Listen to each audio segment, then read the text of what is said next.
안녕하세요. 오늘도 사연살롱을 찾아주셔서 감사합니다. 서울에 사는 30대 초반 미혼모예요. 저는 불과 1년 전까지만 해도 제가 미혼모가 될 줄은 꿈에도 몰랐어요. 여느 여자들처럼 신혼의 단꿈을 꾸는 예비 신부였으니까요. 그랬던 제가 남편이 버젓이 있는데도 불구하고 미혼모가 된 데에는 정말 기가 막힌 사연이 있어요. 그 얘기를 하자면 몇 날 며칠 밤을 새도 모자랄 정도라니까요. 몇 년 전 세기의 바둑 대국이 있었던 거 다들 기억하시죠? 바둑기사 이세돌 구단과 알파고의 대국이었는데요. 그때 그 대국을 보고 저는 바둑의 매력에 푹 빠져버렸어요. 그렇다고 이 나이에 프로 기사가 되려고 했던 건 아니고 취미생활로라도 즐기고 싶다는 생각을 하게 됐죠.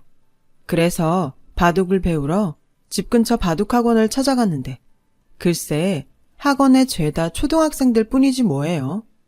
어른 체면에 초등학생들 사이에서 배우기는 좀 그래서 발길을 돌려 나왔어요. 이러다 바둑판을 사들고 경로당을 찾아가야 하는 게 아닐까 싶었죠. 아쉬운 마음에 다음날 회사에 가서 그 얘기를 했더니 저희 부서 부장님이 그러시더라고요. 바둑학원은 뭐하러 다녀? 바둑 동호회에 들어가면 되지. 바둑도 배우고 같이 대국장도 다니면 좀 좋아. 그러다 마음 맞는 사람 만나면 연애도 하고 일석이조 아닌가? 그 자리에선 그냥 웃어 넘겼는데 집으로 오는 버스 안에서 생각해보니 말이 안 되는 건 아니더라고요. 그렇게 해서 바둑을 배울 수 있다면 이보다 좋은 방법은 없겠다 싶었죠. 그래서 바둑 동호회에 가입을 했어요. 동호회 카페 게시판을 보니 그 주 주말에 정기 모임이 있다고 하길래 잔뜩 기대를 하고 첫 정모에 나갔죠. 그런데 글쎄 정모가 제가 생각했던 분위기가 아니지 뭐예요. 저는 대학 동아리처럼 선배들이 신입 회원들한테 바둑도 가르쳐주고 회원들끼리 바둑도 두는 줄 알았거든요. 근데 이건 뭐 바둑은 뒷전이고 만나서 술자리를 갖는 게 고작이더라고요. 물론 술자리 대화는 온통 바둑 얘기뿐이었지만 포석은 물론 행마가 뭔지도 모르는 저로서는 딴 나라 얘기 같았어요. 그렇게 첫 정모를 마치고 돌아온 저는 이후 동호회 정모에 나가지 않았어요. 술도 못 마시는 저로서는 술자리에 앉아있는 것 자체가 고역이었거든요. 게다가 그런 자리에 가자고 회비까지 내고 시간 낭비할 필요는 없잖아요. 시간은 흘러 한 달쯤 지났을까요? 모르는 번호로 전화가 왔더라고요. 누구시라고요? 박정훈 씨요? 알고 보니 바둑 동호회 총무더라고요. 지훈 씨가 가입만 해놓고 정모 이후 안 나오길래 전화했어요. 혹시 무슨 일 있으신가요? 아니요, 그런 건 아니고 아무래도 저는 동호회 활동을 그만둬야 할 것 같아요. 제가 생각했던 곳이 아닌 것 같아서요. 저는 기분 나쁘지 않게 두리뭉실하게 이유를 대곤 탈퇴를 하겠다고 했어요. 그랬더니 이 남자가 대뜸 만나자고 하더라고요. 남은 회비를 돌려줘야 한다나요? 얼마 되지 않는 돈이라서 됐다는데도 그럴 순 없다며 굳이 만나자며 저희 집 근처까지 오겠다는 거예요. 솔직히 똥 밟았다 싶었죠. 팔자여 없는 바둑 한번 배워보려다 귀찮게 됐다 생각했으니까요. 결국 총무는 기어이 저희 동네까지 왔고 잔뜩 짜증이 난 저는 추리닝에 슬리퍼를 질질 끌고 약속 장소로 갔어요. 다시 동호회에 나오라고 회유하려고 온 게 아닌가 의심하면서요. 그렇게 약속 장소에 도착했는데 맙소사 훤칠하고 잘생긴 남자가 서 있는 거예요. 정모 때랑은 완전 다른 모습이더라고요. 그 모습을 보자 순간 마음이 흔들렸어요. 다시 동호회에 나가 봐라? 그리고 그 순간 내가 맨 얼굴로 나왔다는 사실이 떠올랐죠. 아, 이럴 줄 알았으면 비비크림이라도 바르고 나올걸. 얼마나 후회가 됐는지 몰라요. 그래서 최대한 머리카락으로 얼굴을 가린 채 다가가 인사를 했어요. 여기까지 오시게 해서 죄송해요. 괜히 제가 귀찮게 해드렸나 봐요. 아니에요. 제가 오겠다고 한 건데요, 뭐. 그나저나 화장기 없는 얼굴이 훨씬 예쁘시네요.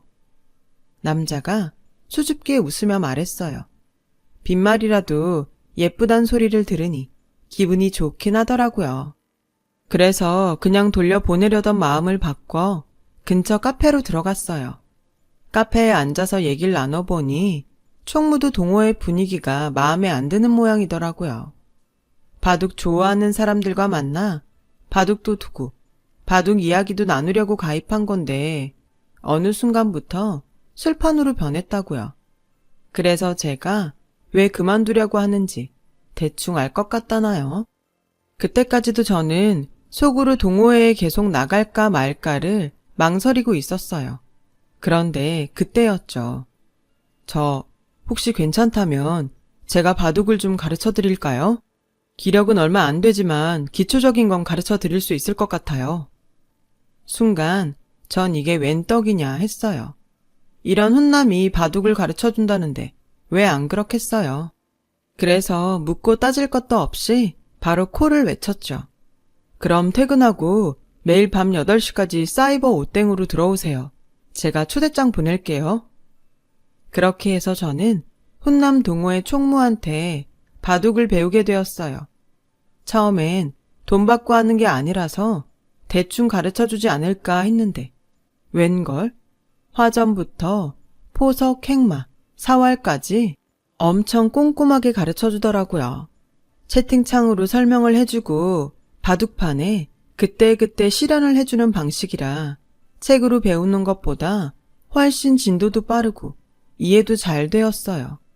그렇게 3개월가량 하루도 안 빠지고 저는 그에게 바둑을 배웠어요. 저도 사람인지라 사심이 발동해서 종종 채팅창에 개인적인 걸 물었고 그건 그 역시도 마찬가지였죠. 바둑 강습을 빙자한 채팅 연애나 다름없었어요.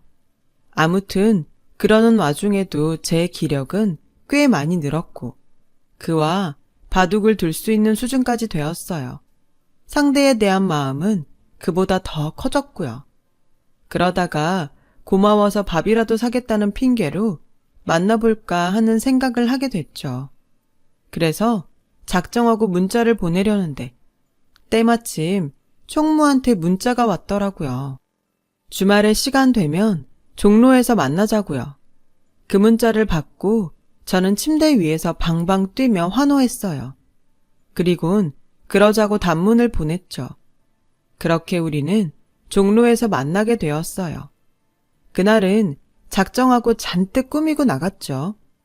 지난번 쌩얼은 기억에서 싹 지울 수 있도록 말이에요. 종로 2가에 도착해보니 데이트 상대를 기다리는 남녀들로 북적였어요.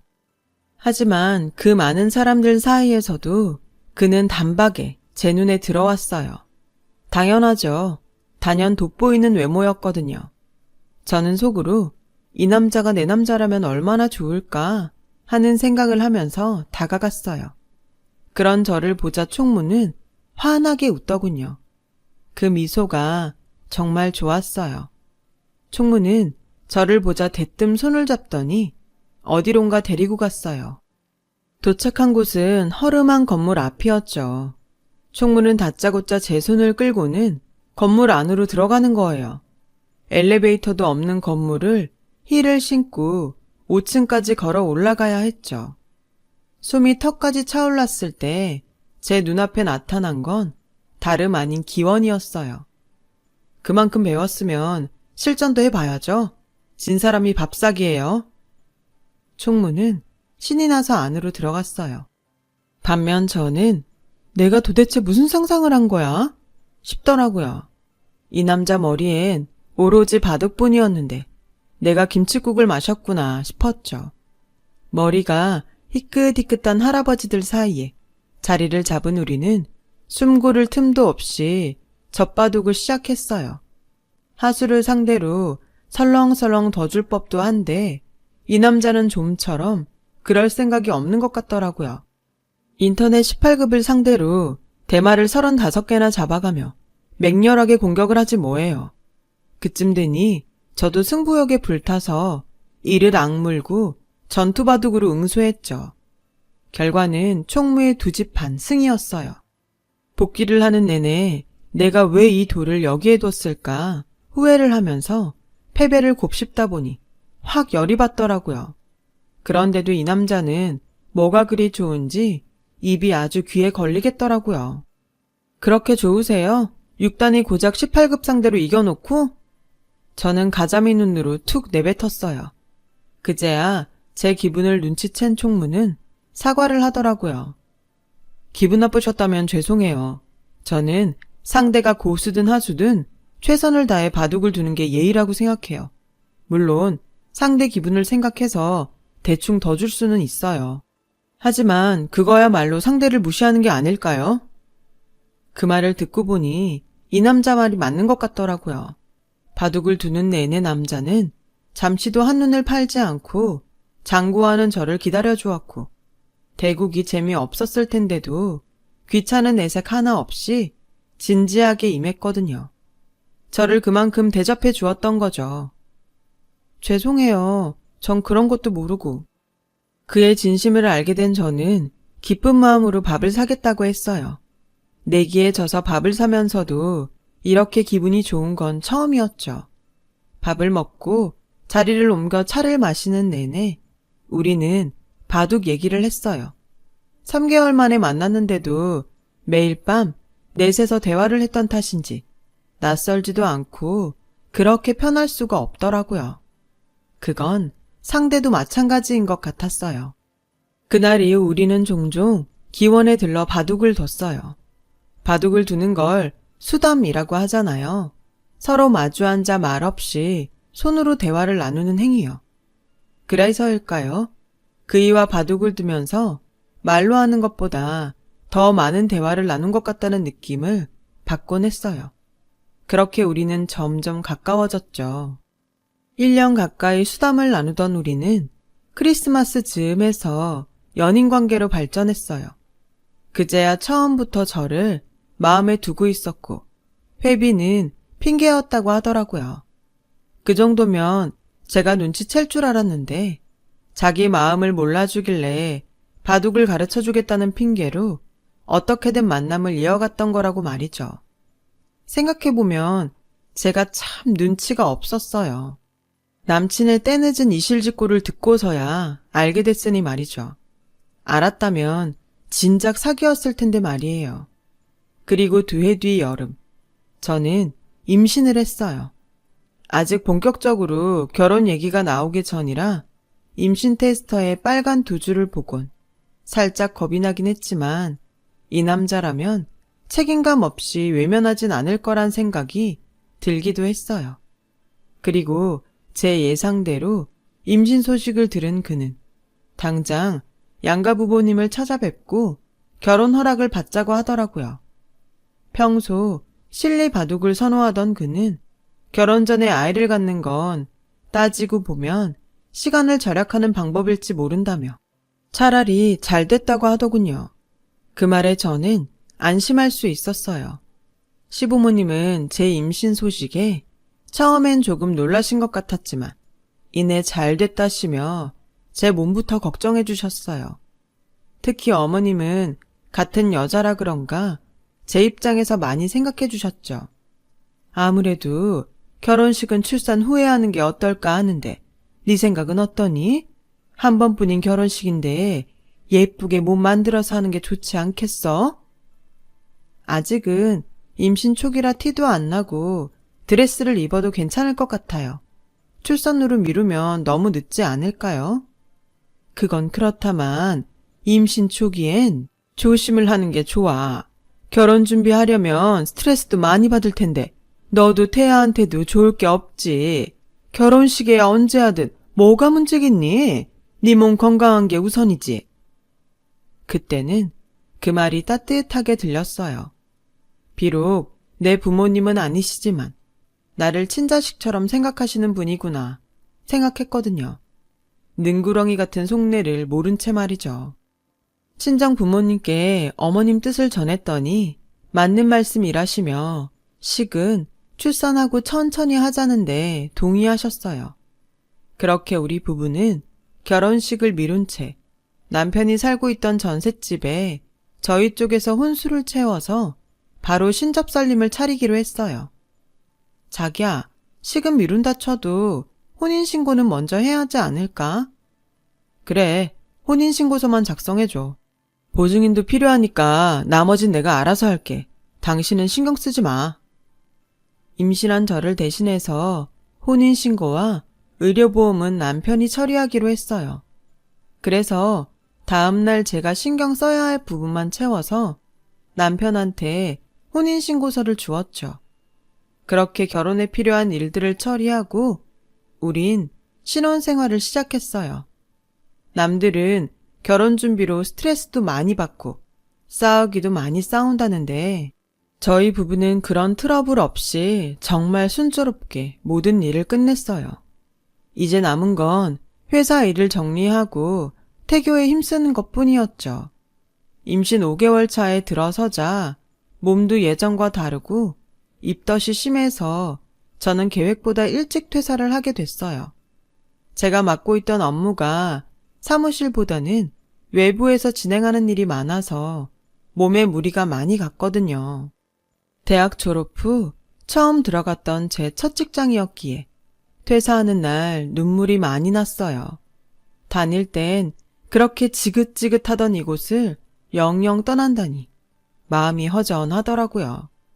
그래도 인생의 반려자를 만나 새로운 인생을 시작하는 거니 이런 이별이 나쁘지만은 않다고 스스로 위로를 하며 사원증을 반납하고 짐을 챙겨 나왔어요.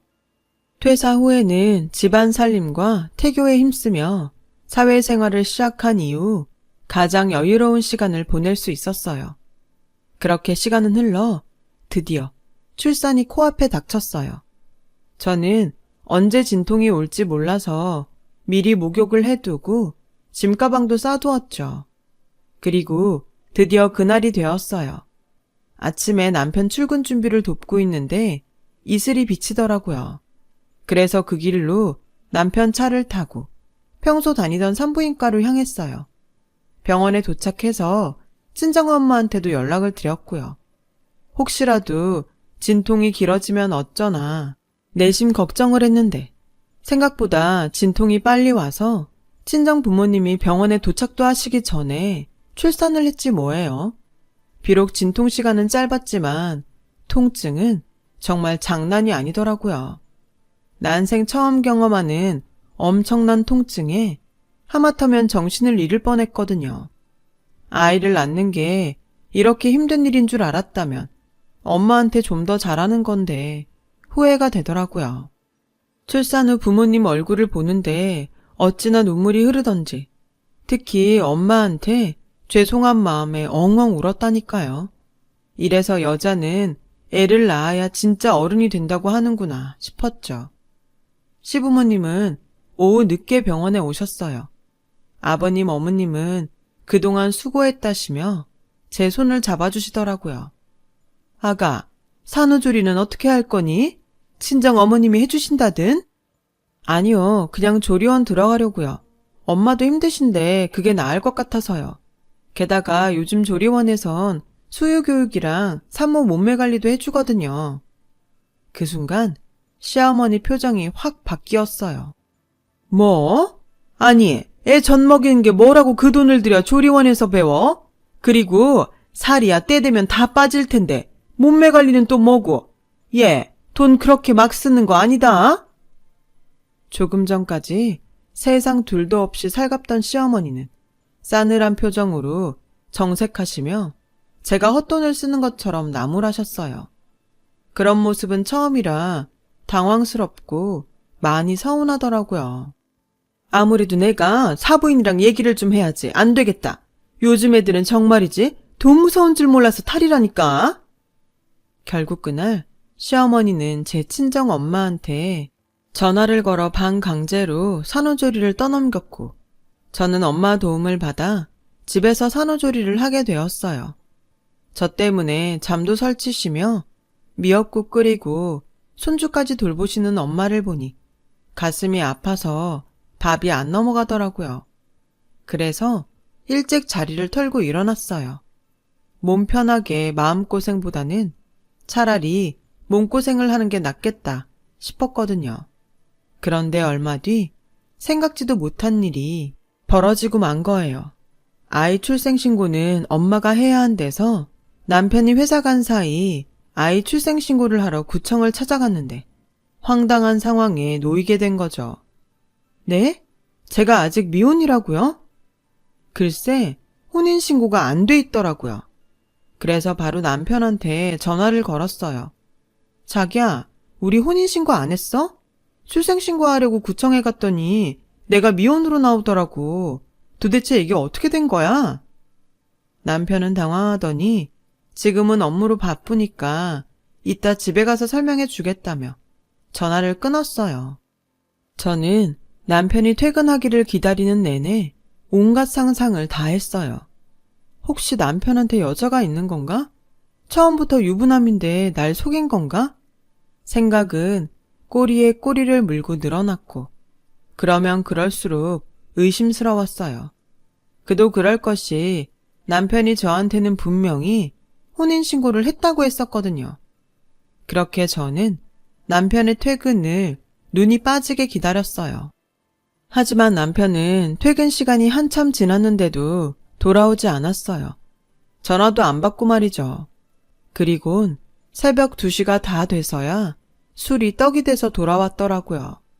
인사불성이 된 상태라 제 물음에 답할 상황이 못 됐어요. 결국 저는 남편을 침대에 눕혔죠. 차라리 내일 아침에 정신이 돌아오면 그때 묻자 생각했어요. 그리고 다음날 아침 저는 남편을 흔들어 깨웠죠. 그리곤 혼인신고를 안 한 이유를 물었어요. 그런데 그 대답이 정말 기가 막혔어요. 깜빡했어. 아니, 깜빡할 일이 따로 있지. 어떻게 혼인신고를 깜빡해요? 게다가 왜 거짓말까지 하냐고요. 정말 이해가 안 가더라고요. 그래서 제가 가서 혼인신고를 하겠다고 했더니 우물쭈물 거리다 그러는 거예요. 그거 꼭 해야 돼? 엄마가 그러는데 요즘엔 정부 지원이 좋아서 미혼모 가정엔 지원이 많다더라고. 기왕이면 누릴 건 누리면 좋잖아. 우리 실리적으로 생각하자, 응? 아니, 이게 무슨 개벽다귀 앓는 소리래? 저는 제가 잘못 들은 줄 알았어요. 그래서 다시 되물었죠. 그럼 나보고 미혼모로 살라는 거야? 내 말은 쭉 그러라는 게 아니라 지원 받을 거 좀 받고 나중에 천천히 혼인신고해도 늦지 않을 거란 얘기지. 처음에 엄마가 그런 소리 할 때 나도 어이가 없었는데 생각해보니 은근히 실리적인 판단이 되겠더라고. 그러니까 당신도 반대만 하지 말고 다시 한번 천천히 형세 판단을 좀 해봐. 이 미친 인간은 지 아들을 미혼모 자식을 만들라며 저를 설득하지 뭐해요. 너 아주 미쳤구나. 넌 네 아들을 두고도 실리를 따지니? 왜? 그럴 거 차라리 부잣집으로 입양을 보내라 그러지. 따지고 보면 그게 더 실리적인 거 아니야? 어떻게 아빠란 인간이 이럴 수가 있냐? 네가 그러고도 사람이니? 너도 그렇고 자기 손주 미혼모 자식 만들라고 한 네 엄마도 똑같아. 어디 이런 개 막장 같은 인간들이 있어? 나 더 이상 너 같은 인간이랑은 못 살아. 어차피 네 호적에도 없는 아들이니까 엄마인 내가 데리고 살 거야. 넌 잘난 네 엄마 말 듣고 잘 살아봐. 그 길로 저는 짐을 싸들고 집을 나왔어요. 막상 나와보니 애를 데리고 갈 곳도 없더라고요. 그래서 하는 수 없이 친정으로 향했어요. 집에 도착해 엄마를 보자 울음부터 터져 나왔죠. 그리곤 좀 전에 있었던 일을 모조리 부모님께 털어놓았어요. 부모님은 기가 차서 말문이 막히셨죠. 엄마는 손주를 끌어안고 눈물을 흘리셨고 아빠는 연신 땅이 꺼져라 한숨만 뿜어대셨어요. 그날 밤 남편은 퇴근 후 저희 집으로 찾아와 배를 눌렀고 엄마는 물바가지를 뿌리며 욕을 퍼부으셨어요. 아빠는 단호하게 돌아가라고 하셨죠. 결국 남편은 제 부모님 기세에 눌려 발길을 돌려야 했어요. 그날 이후로도 남편은 제게 계속 전화를 했지만 받지 않았어요. 그리고 며칠 뒤 아빠가 안방으로 저를 부르시더라고요. 땅 문서를 내주시며 물려줄 일정 부분을 오빠들 몰래 제 명의로 돌려놨으니 간직하고 있다가 필요하면 팔아서 쓰라고 하시더라고요. 아빠는 마음을 굳히신 모양이었어요. 딸을 미혼모로 살게 하더라도 다시는 그 집 식구로 살게 하지 않겠다고 말이죠. 그리고 며칠 뒤 시부모님과 남편이 저희 집으로 쳐들어왔어요. 손주 찾으러 왔다고 하더군요.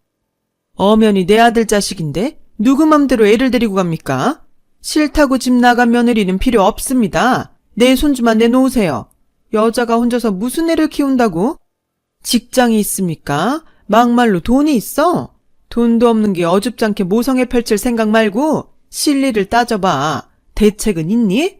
괜히 법정에서 망신당하지 말고 좋게 말할 때 내놓는 게 좋을 겁니다. 시어머니는 사과는커녕 뻔뻔하게 제 아들만 데려가겠다고 하더라고요. 누가 돈이 없어요? 재산으로 치면 제가 어머님 아들보다 몇십 배는 더 있을걸요? 저는 땅 문서를 펼쳐 보이며 의기양양하게 말했어요. 너랑 헤어진 기념으로 아빠가 주신 땅이야. 며칠 전에 부동산에 알아보니 그동안 땅값이 많이 올라서 30억은 좋게 받을 거라고 하더라고. 요즘 그쪽 지역이 재개발 바람이 불어서 엄청 땅값이 올랐거든요. 당신은 재산이 얼마나 돼? 전세 보증금도 거의 은행 대출이지. 그런 주제에 어디서 돈 타령이야. 그리고 어머님, 입은 삐뚤어져도 말은 바로 하셔야죠. 법정에서 망신당할 사람이 어떻게 접니까? 당신 아들이지. 제 자식을 미혼모 아들 만들자고 하는 인간을 법이 구제해 줄 것 같아요? 당신들 이거 엄연히 범법행위야. 내가 신고하면 처벌받는다고. 어쩜 이렇게 무지한지 몰라. 바둑 형세 판단은 잘하는 사람이 어떻게 자기 인생 형세 판단은 안 되니? 그렇게 실리적인 거 따지더니 뭐가 실리적인지 판단이 안 돼?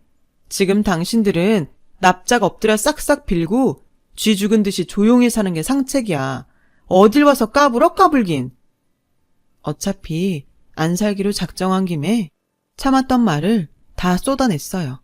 그런데 이 인간들이 뭘 잘못 먹었나 누나를 막 굴리더니 갑자기 제 손을 끌어잡고는 눈물씩이나 흘리는 거예요. 황당해서 기도 안 차더라고요. 아가, 내가 너한테 몹쓸 짓을 했구나. 내가 잠깐 노망이 들었었나 보다. 우리 애가 무슨 잘못이 있겠니? 철없는 애미가 고집을 부리니 그저 장단이나 맞춰준 것을. 그러니 마음 풀고 용서해다오. 미워하려거든 날 미워해. 내 아들이 무슨 죄겠니? 그러니 지난 일은 모두 잊고 못 치른 결혼식 제대로 치르고 다시 시작하렴. 너도 미혼모로 살고 싶은 건 아니잖니? 어머니가 저자세로 나오자 남편은 어느 장단에 박자를 맞춰야 할지 모르는 눈치더라고요. 엄마, 갑자기 왜 이래? 이 사람이 임신했다니까 결혼식 안 하고 넘어갈 수 있다고 좋아하더니 무슨 결혼식? 어차피 돈벌이도 못한다고 헤어지라며. 나보고 어쩌라고 자꾸 말을 바꿔? 아, 난 몰라. 엄마가 알아서 처리해. 이놈 새끼야. 지금 30억이 눈앞에서 날아갈 판인데 이혼은 왜 해? 아우, 그 머리로 어떻게 살아갈래? 이런 것까지 엄마가 설명을 해줘야 돼? 그제야 남편은 형세 판단이 섰는지 미안한 표정으로 저를 바라보더군요. 어찌나 가증스럽고 치가 떨리던지 저는 방으로 들어가 우리 애 똥기저귀를 들고 나왔어요. 그리곤 남편 얼굴에 팍 던져버렸죠. 쇼하지 말고 당장 나가. 니들한테는 우리 애 똥기저귀도 사치야. 좋게 끝낼까 했는데 당신들 꼴을 보니 인간이 되긴 글러먹은 것 같아. 안 되겠네. 집에 가서 기다려. 사실혼 관계에 따른 위자료 청구랑 혼인신고도 없이 정부 보조금 사기치려고 했던 것까지 모조리 고발해서 소장 보낼 테니까. 쓰레기만도 못한 인간들. 평생 변치 말고 지금처럼 똑같이 살아, 쓰레기들아. 저는 남편과 시어머니를 내쫓았어요. 그리곤 변호사를 찾아가 위자료 청구와 친권과 양육권에 대한 상담을 했어요. 그 밖에 경찰의 사기건으로 남편과 시어머니를 고소 고발했고요. 행복한 산모에서 하루아침에 미혼모가 된 저는 여전히 친정에 머무르고 있어요. 부모님께서는 아이가 클 때까지 같이 살자고 하시는데 그건 좀 생각을 해봐야 할 것 같아요. 언제까지고 부모님께 기대서 살 수는 없으니까요. 그리고 아빠가 주신 그 땅은 원래대로 오빠들과 공평하게 나눠 가질 생각이에요. 혼자 된 딸을 걱정하는 부모님 뜻은 잘 알지만 그래도 한 거 없이 혼자 먹으면 체할 것 같거든요. 사실 전 남편과 시모가 찾아왔을 때도 땅 자랑할 생각은 없었는데 하도 막말을 해대길래 홧김에 지른 건데 그걸 이렇게 모자가 덥석 물 줄은 몰랐네요. 하여간 그 덕에 결혼식 비화며 남편이 마마보이였다는 걸 알게 됐으니 이것도 돈의 힘이라면 힘이겠죠. 숫제 구멍 속에 빠졌던 인생은 구했는데 앞으로의 인생은 좀 걱정이에요. 아무래도 아이와 둘이 살아갈 일이 걱정은 되거든요. 그렇다고 절망적이기만 한 건 아니에요. 저는 아직 젊고 부모님 덕분에 땅도 있으니 형세가 그리 불리하지만은 않으니까요.